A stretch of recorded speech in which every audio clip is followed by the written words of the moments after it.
और Israel Iran की जंग अब 5वें दिन में दाखिल हो चुकी है।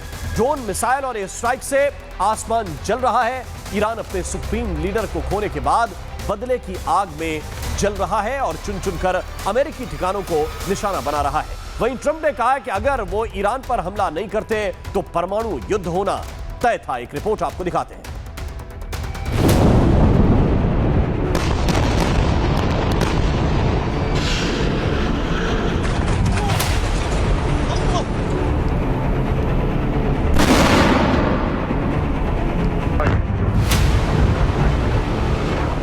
मिडिल ईस्ट बारूद के ढेर पर बैठा है।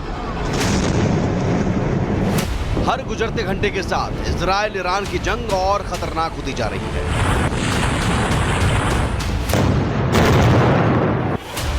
ईरान जहां नए सैन्य कमांडर तैनात कर रहा है, वहीं इजराइल एक के बाद एक बड़े अधिकारियों को निशाना बना रहा है।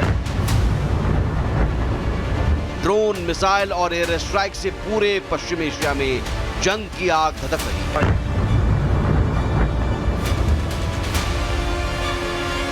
इस बीच व्हाइट हाउस में जर्मन चांसलर फ्रेडरिक मर्ज से मुलाकात के बाद अमेरिकी राष्ट्रपति डोनाल्ड ट्रंप ने बड़ा दावा किया। उन्होंने कहा, अमेरिका इजराइल के हमले में ईरान की तीनों फोर्स को भारी नुकसान पहुंचा है। ईरान की नेवी, एयरफोर्स और एंटी एयरक्राफ्ट सिस्टम लगभग पूरी तरह खत्म कर दिए गए हैं। सब कुछ खत्म कर दिया गया है।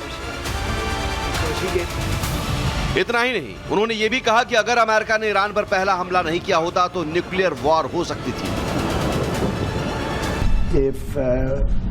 If we don't stop them, or if we didn't stop them, or if we didn't start, they've been decimated.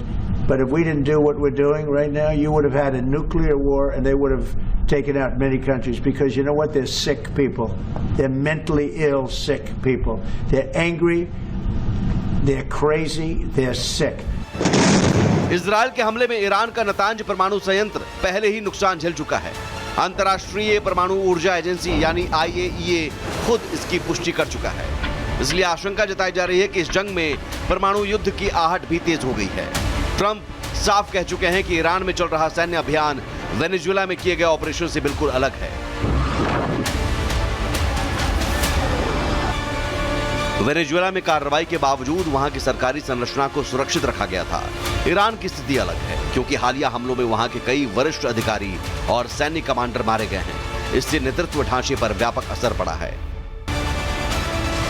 Iran भी पीछे नहीं है। इजराइल से लेकर पश्चिम एशिया में मौजूद अमेरिकी सैन्य ठिकाने ईरानी मिसाइलों की जद में हैं।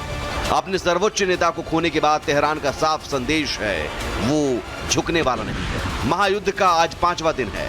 आसमान बारूद से भरा हुआ। एक तरफ इजराइल और अमेरिका की स्ट्राइक है, तो दूसरी तरफ ईरान की मिसाइलें कहर बनकर बरस रही हैं। और बीच में खड़ा है पूरा मिडिल ईस्ट, जो डर, दहशत और अनिश्चितता के साए में है।